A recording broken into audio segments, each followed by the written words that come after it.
Hello sa lahat ng ating mga ka-lives moms dyan, no? Ayun, mga ka-lives, meron naman tayo naisip na gawin. So, ito na nga, mayroon tayong pritong bangus na talaga namang 4 days nang nasa ref, no, mga ka-lives. So, ito na nga, akin po siyang naisipang ihalo sa sinangag, bahaw na kanin, no, mga ka-lives. So, wag po natin sayangin ang ating mga kabahawan. Mahal na po ang bigas.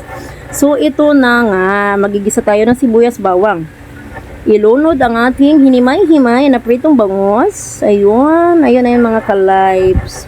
Sobrang malaking bagay po ito ng mga ka-lives.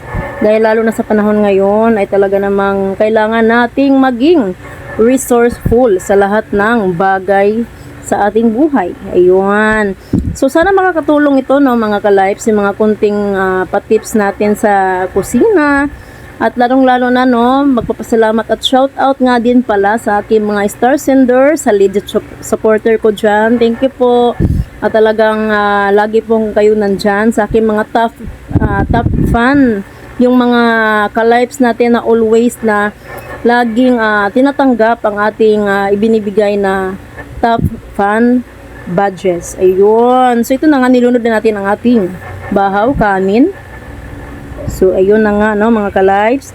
Titimplahan lang naman. So, ito na nga, no, mga ka-lives. Isa pa, ang sinangag, mga ka-lives, sobrang napakasapat ng may kape. Napakasarap po, mga ka-lives, ng yung sinangag mo, sasabawan mo ng kape. Sobrang sarap, no, mga ka-lives. Ayun.